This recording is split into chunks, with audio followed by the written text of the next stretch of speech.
Hi, my name is David McEwan, and today I'm going to be presenting on a method of refining odor control capital improvement plans, specifically using dispersion modeling to its best advantage. Sometimes within these models, these plant-wide models, there are some sources that are more significant than others, both with respect to off-site odor impacts as well as priority with respect to providing additional odor control, putting in new odor control in order to meet a utility's goal, which typically is minimizing odors beyond the fence line. So, what I'm going to talk about today is a little bit about the types of odors and odor emissions, actually, specifically, that are out there, how they are actually emitted from a typical wastewater treatment facility, about emission rates. So now not only how fast is the odor coming out, but what is the quantity of odor? How odorous actually is it?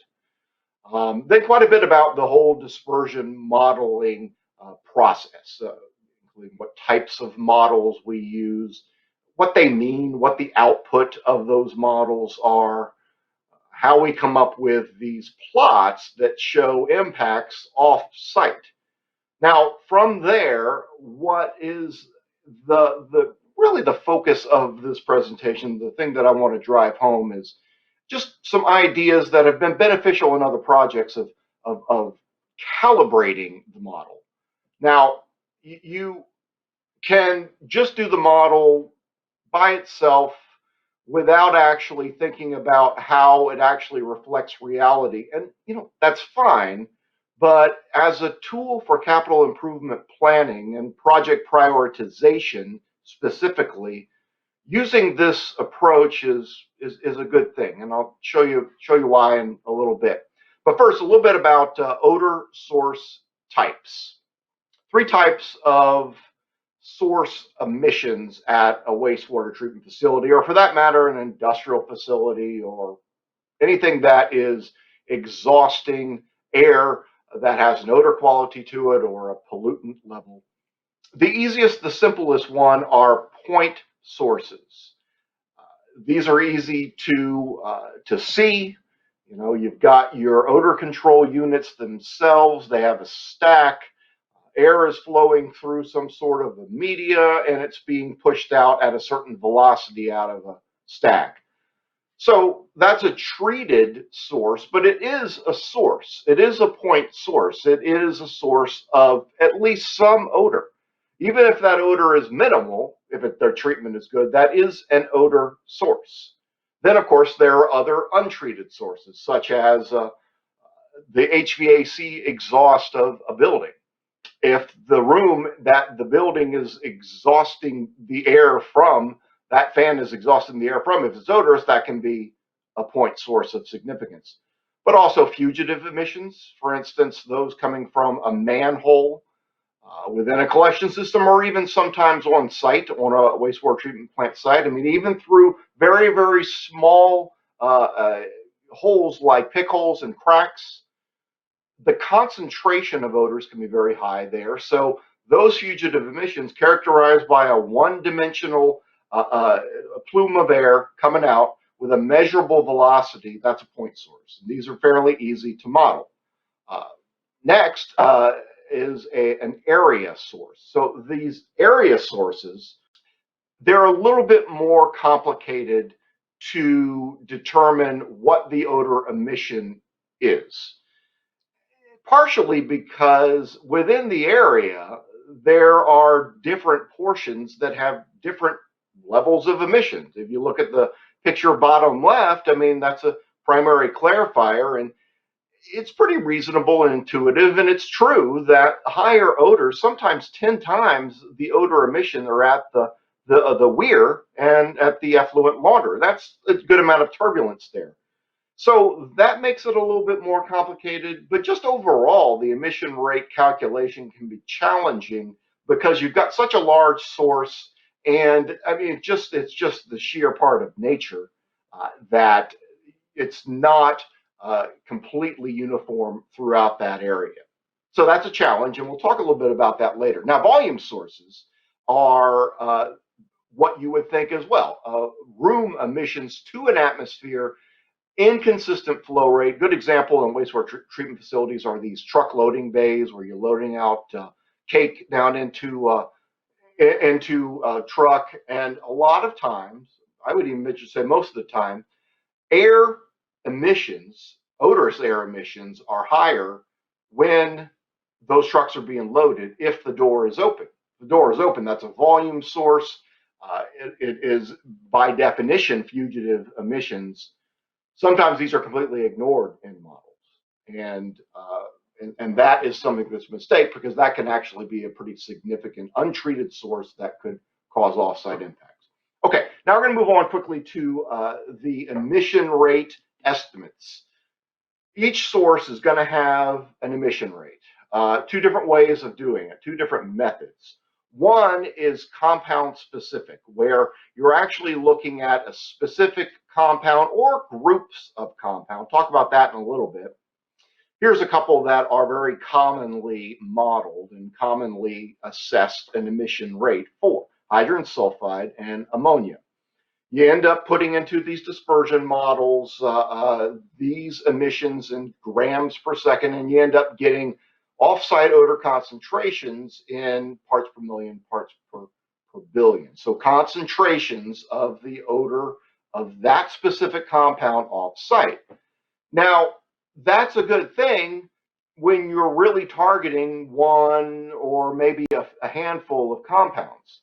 Now, the problem is that odor sources are not just one compound throughout the plant, and that's where this second method comes in, this odor-based method. Now, when you're using these unitless odor values that are from an odor panel laboratory, where actual human beings go in and provide it's not a quality, it is a quantitative assessment. I mean, this detection threshold number, 10,000 in that table there, for instance, means that panel has determined that it needs to be diluted. That sample of air needs to be diluted 10,000 times in order for it to be at the threshold of human detection.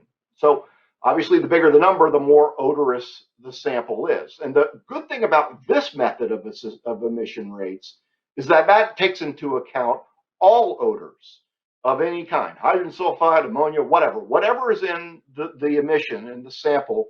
That emission rate calculation will do that. Even this, though, has its limitations, and I'll talk about that in a little bit too. Now, going on to the dispersion models. There's three that are very commonly used. There are others. AirMod is the US EPA approved model. It's a Gaussian plume, three-dimensional model. It's a very common model for plant-wide odor assessments. One thing it's not so good at is determining very specifically what odor impacts are a few feet, 100 feet, something like that, 10 to 100 feet close to a fence line. For that, other models, closer models, closer, resilient model, resolution model is what I was trying to say, would be better. But AirMod for larger plant capital improvement planning, AirMod is a good choice. And in fact, it's the US EPA approved model, which means for regulatory purposes, you have to use AirMod. Now, for just an odor assessment for your wastewater treatment plant, CalPUF is also a good one.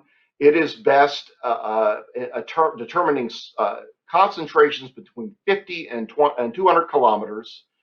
It's very good at measuring kind of unusual meteorological conditions like stagnation, inversions, and things like that. Last thing, real quick, really doesn't apply so much to these plant-wide models, but Screen 3 is a single point source model where you input worst case meteorological conditions normally and just determine approximately what the impacts of a certain source are going to be. The difference between that and the two previous ones are AirMod and CalPUF use actual real life meteorological data. And that is anywhere between 1 and 5 years of hourly data from a nearby weather station. So you get a real indication of what the impacts are. So, and speaking of impacts, we'll go into the next slide and we'll look at what those impacts are. Here is a dispersion model output plot, and inputs you could see there, pretty clear type stuff. For point sources, you're looking at airflow rates and stack dimensions, meteorological data. Even the terrain and building data can be important because that will indicate dispersion. Now, the reason you see kind of a bullseye plot here is that the odor sources are at the middle of the bullseye, and then kind of going out, it goes out in concentric circles almost, and that's because there's not much in the way of terrain or buildings to cause downwash and move those contours kind of around. And also there's a lot of area sources as well. So those off-site odor contours, or isopleths, are areas of projected equal odor, the orange, the red, the purple, and so on. And those are maximum off-site odor impacts. So that's worst case meteorological data looking at the entire realm of the meteorological period, whether it's 1 year or 5 years. That's the worst case, is what that is. Now, the difference between that and a system where there is terrain and there are building impacts in a variety of sources, point sources, is this will show you the difference. Look at the Windrows, you'd see something very similar to this output plot. There is a very consistent southerly, kind of southwesterly, but very southerly wind in this area. And to the west, there is significant steep terrain. So what that does is it creates more of a dispersion of odor north to south than east to west. So ultimately, what you're looking at there is significant impacts potentially there, real close by to the west, to the east. So those are kind of an idea of the plots. Now, there's actually two different types of output plots as well. There are odor contour plots, which is what I was talking about before, different levels. In this case, this is a plot on the left there of odor dilutions to threshold. And the pink says it's 5, and the blue says it's 1. And that's basically, that odor at that point where you're standing from a worst case perspective is 5 times the amount of detection. There's also these plots here that are odor exceedance plots. So those numbers are how many times a threshold is exceeded. And that may be 10 odor units, 5 parts per billion of H2S, things like that. How many times are they exceeded? How many hours over the course of a given period? So we move on to the next slide. You can see that there are these challenges associated with it. Now I'll talk about 3. Where to draw the fence line, non-critical sources, determining what those are and eliminating them potentially, and looking at the emission rates themselves and determining, are they appropriate or should they be changed, even if they are a function of sampling. And I'll talk about that as well. So we're thinking calibration here. You got your dispersion model. It's based on your sampling. Okay, now what kind of thing? And this is how you can use it. Now, the first one is where to draw the fence line. Okay, so you're looking at, in this case, non-impactful sources. Okay, so you got your fence line there, it's blue, and you've got a couple of real small dots there. Those are activated carbon drum scrubbers, small airflow. And you see these are some contours. Now, those contours happen to be the number of times a threshold is exceeded in this area from that source alone over a given period of interest. Let's say it's 5 years. And let's say the goal is 50. Okay, and so you're really close to that 50 there at that house, and beyond the fence line, you're at 1,000. So it looks really bad. But if you look at it very specifically, that it's next to a railroad, an industrial area with no complaint history, and it's a small portion of a much, much larger plant. What you would do there is take a reality check a bit there and say, is it right to add 1,000 times, exceeding the threshold for this one source? I mean, when it's just not all that significant. That's the kind of thing that you might want to remove from the model. Now, the plant boundary, the fence line extension is another kind of similar thing that you can do. It's a bit of a reality check of where you want to where you want to draw the line. So you've got a buffer zone here that's actually established that this plant is, the boundary of the plant is the purple line right next to the red dot. You got that 55 impact there, but if you just draw the boundary around a buffer zone where there is no development and won't be, that's what it's all about, all of a sudden it goes down to 30. You've got a more realistic way of identifying offsite odor impacts. Okay, so the next calibration example are aeration basins. Now this is one of those area sources, very large surface area and significant offsite impacts associated with that. Now you see the goal here is 88, but you've got 200 in an area that has minimal complaints. And this is based upon using odor. And I'll go on to the next slide here, and you can see why that odor is creating. So it's 3,100 dilutions to threshold odor units, and that's halfway to a primary clarifier inlet. But we know that aeration basins are less offensive than, say, a primary clarifier. And you can see that actually by looking at a couple of things here. Hedonic tone is a measurement of offensiveness. -10 is the worst ever. 0 is neutral. It's twice as offensive. And if you look at these reduced sulfur compound concentrations, the primary clarifier has 20 times the amount of the aeration basins, even though the odor panel result is only 2 to 1. So what's going on there? The reason for that is, in all likelihood, the fact that what the odor panel is smelling is not necessarily as offensive. And it certainly aren't the things like these total reduced sulfur compounds, hydrogen sulfide, methyl mercaptan, dimethyl sulfide, that are truly contributory to off-site odor impacts. So if you divide it, let's say, by 20, take the 20 to 1 ratio, then you get 1,500. Then you get 150. Well, if that's too low for you, you got 1,500. So you can actually go into the model and change the number, it's not cheating. And if you go to the next slide there, you can see the impact of potentially changing that number. If you change the number to half that and you see this, that means the goal of 88 is maintained in that residential area where there are no complaints. Well, then you've kind of created the aeration basins as a less of an issue, which is what it's supposed to be. So if going to the next slide, you're kind of looking at then this odor impacts distribution. And in this area, what you will see is the aeration tanks. Now, this is after it's changed. The maximum offsite odor is 24 and 10 exceedances. Remember, the goal was 88. So we're below that.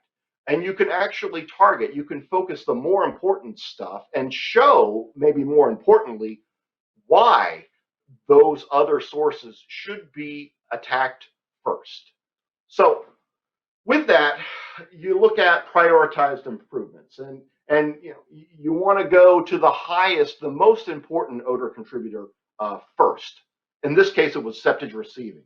And you're putting in a new odor control unit, and you're controlling that and improving the treated air exhaust system.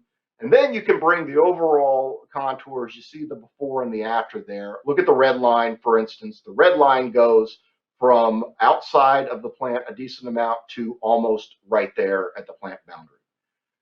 So that's the whole thinking of using this prioritization and calibration approach with dispersion models.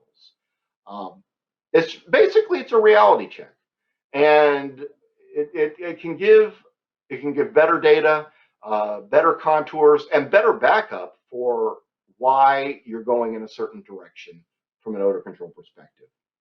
That's all I have. Thanks very much for your attention. Have a good rest of the conference.